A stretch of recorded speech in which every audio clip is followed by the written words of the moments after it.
The fall convocation talk is given by the Professor of the Year. This one is particularly delightful to me. He will give the first speech by a baby from this podium.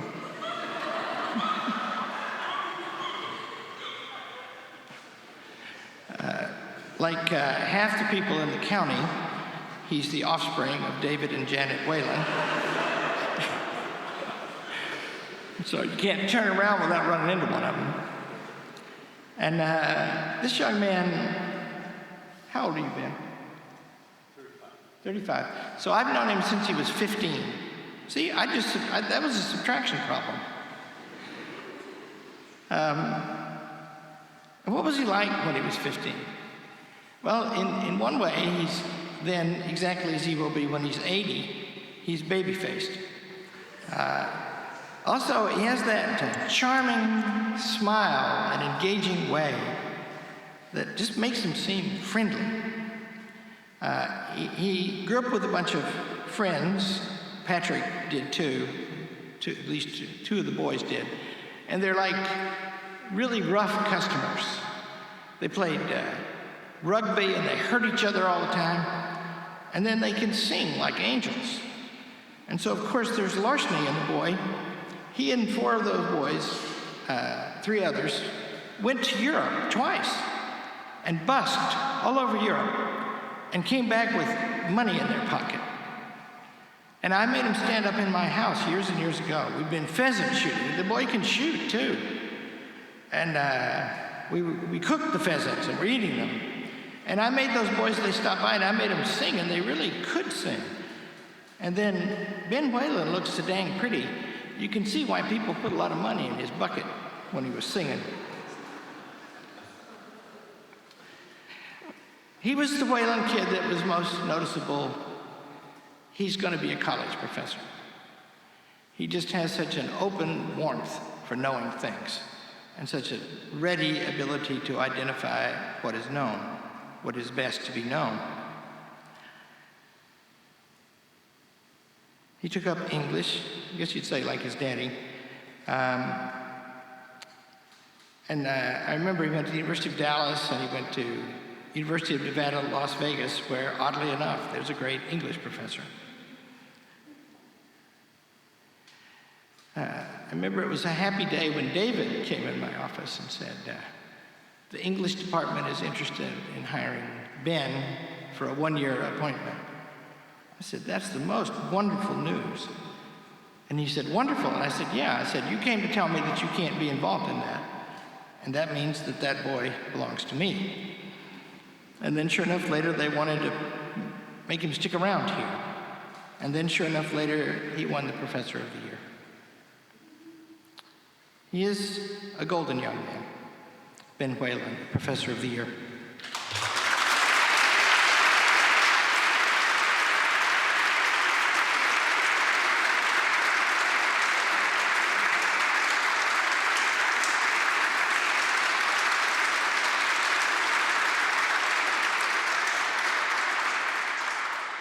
Thank you, Dr. Arnn. That's a very kind introduction. I apologize to you all. As I stepped on the platform, my glasses broke. It seems somehow fitting in 2020 to give an address to an audience I can't see with a text I can't read. On June 12th, 1592, when the budding young actor Shakespeare was just 28 years old and fresh on the scene of London, a riot rocked the English capital. Apparently, an apprentice to a felt maker had been arrested and thrown in prison under dubious circumstances. His fellow felt-making apprentices gathered in the Southwark district to protest. It was an area pocketed with taverns and theaters and was where Shakespeare performed. The protest drew a large crowd and became violent, supported, as the mayor of London described things, by, quote, a great number of loose and masterless men, apt for such purposes as riot. The mayor, William Webb, responded with vigor, arresting the principal and violent actors of the riot. The Elizabethan government was made uneasy, however, and when the rumor spread that the felt maker apprentices were planning a second tumult, the Privy Council deployed an armed watch, forbade certain forms of public gathering, and shut down the theaters for 3 months. It was a hard blow for those who had made the theater their profession. Indeed, the suspension of the theaters lasted far longer than the initially planned 3 months. Later in the year, a large outbreak of the bubonic plague swept through England, and as the government tried to limit the spread of the plague, it forced the theaters to remain closed for much of the next year and a half. What was Shakespeare to do? Here was a young man, just come to London, just beginning his career, facing a country convulsed by riots and a deadly disease. Shakespeare did what any of us would have done in such a situation. He organized a Zoom rendition of Hamlet. Notably, with his means of employment gone, Shakespeare turned to his poetry, producing the only narrative poems that he ever wrote, Venus and Adonis and The Rape of Lucrece. Both of these are some of the very finest narrative poems in our literary tradition.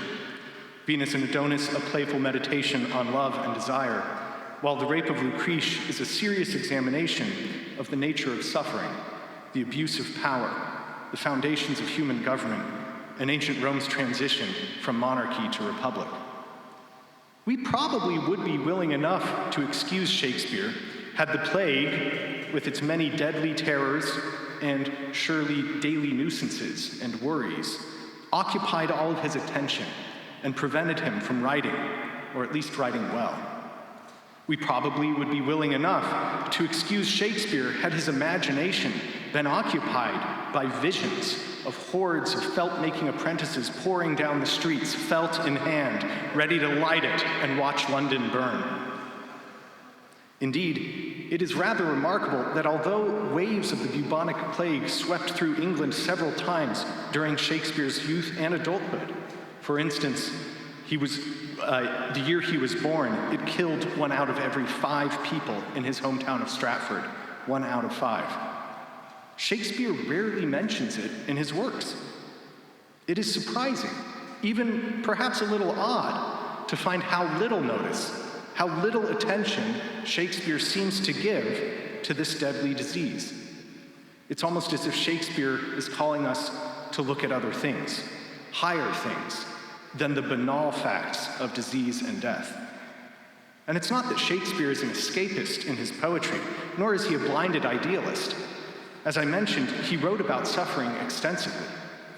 But Shakespeare is less interested in all of the different things that might cause mankind misery or death, and is more interested in how we might suffer or die well, how we might find meaning or redemption or grace in the concrete fact that we all will suffer and are bound to become dust. Faced with that grim reality, Shakespeare turns to the higher things, to search out the springs of mercy and justice, of love and nobility, of sin and forgiveness. But if Shakespeare, confronted with civil disorder and terrible disease, was still able to turn to higher things, perhaps that was simply because he was Shakespeare, a genius unequaled in our tradition. Perhaps in his greatness we can't find an example for ourselves. Let me tell a second story that I take from James Shapiro's book, Shakespeare in America. In January 1846, part of the U.S. Army found itself stationed in Corpus Christi, Texas, to prepare for the outbreak of the Mexican-American War. Corpus Christi was described by one officer as, quote, the most murderous, thieving, gambling, cutthroat, God-forsaken hole in Texas. And if you know Texas, that's saying a lot. The troops were growing idle, and idleness and God-forsaken holes are not a good match. To counteract this, John B. Magruder had the soldiers build a large theater, and then organized them for the production of several plays, Shakespeare's Othello among them. In the initial casting, the part of Desdemona, Othello's beautiful wife, was given to James Longstreet, the man whom Robert E. Lee would soon call his old warhorse. Longstreet was a big man, standing at 6'2", more than 200 pounds, and with a long beard. They decided he didn't look quite right for Desdemona, and instead gave the part to the shorter, lighter Ulysses S. Grant. Grant, however, was too bristly, and the soldier playing Othello grew frustrated, complaining, quote, "I cannot pump up any sentiment with Grant dressed up as Desdemona." They eventually sent to have a professional actress come and so resolved the difficulty, though Longstreet did note in his memoirs that Grant, quote, "looked very like a girl dressed up, but he did not have much sentiment." Now, I admit that I share this story in part because I simply delight in the thought of Ulysses S. Grant, future President of the United States, in a dress, playing the gentle, elegant Desdemona. But the more I've thought about it, the more I've understood the significance of this action. Magruder, Longstreet, Grant, all tough men, men of action, men preparing for bloody deeds, men who would play decisive roles in the terrible conflict that would determine the course of our great nation's history. When caught in a God-forsaken hole, trying to manage soldiers and prepare for a war, they too turned to the higher things, to the fine and delicate domestic tragedy of Othello. This wasn't just busy work for idle hands. They could have made the soldiers dig ditches easily enough, or any other form of manual labor. No, Magruder, Longstreet, and Grant were engaged in the much harder toil of civilizing men, of building culture, of taking the finest things that have been handed down to us and making them live again, even in Texas. But if Shakespeare's London or Grant's Corpus Christi seem too far away from us, we are at Hillsdale blessed to have a long and noble history that we might look to as well. We all know, of course, our college's great triumph during the American Civil War, when our young men went to fight for our union, and when our college nevertheless continued its mission to furnish all persons who wish, irrespective of nation, color, or sex, a literary, scientific, and theological education. These are the higher things, and our college followed its mission even in the darkest days of our country. But given our current situation, my thoughts turn to the Hillsdale College of 1918. In the spring of that year, with World War I raging, the United States government established the Student Army Training Corps, a program where male students at liberal arts colleges across the country were enlisted in a program jointly administered by the government and the colleges, in which the young men received both military training and a liberal arts education. The men were formally enlisted as privates in the U.S. Army and subject to military law. Additionally, the U.S. government paid their tuition and fees, and they received a salary of $30 a month. Hillsdale College was selected to host one such program, and 195 of our young men enlisted in it. There was a barracks built right there down Manning Street in the old shoe factory. The young men of Hillsdale lived in this barracks, engaged in drills, parades, and training, while also attending college classes. We have wonderful records in the Collegian of the goings-on. Of course, with the men busy in training, the Collegian was mostly written by the young women of our college. And we have many little notes about how fine the men looked in their uniforms, and how lonely the dining hall was with all of the men gone. In the evenings, the Hillsdale women would gather down the street to watch the Hillsdale men parade for the lowering of the flag in the retreat ceremony, and then return to their residences and to do what they have always done at Hillsdale College, surpass the young men in their study of Latin and Greek. But in 1918, we didn't only have a world-rending conflict of mind-boggling proportions. We also saw the terrible outbreak of the infamous Spanish influenza. Hillsdale, of course, was not untouched by the 1918 pandemic.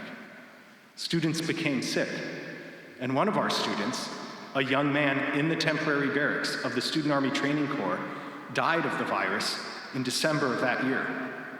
He was Harry Kelly, part of the class of 1922. He was 21 years old, and the Collegian reports that he, quote, rendered faithful and efficient service in the Student Army Training Corps. I want to think about him for a moment. He walked this same campus where we now sit.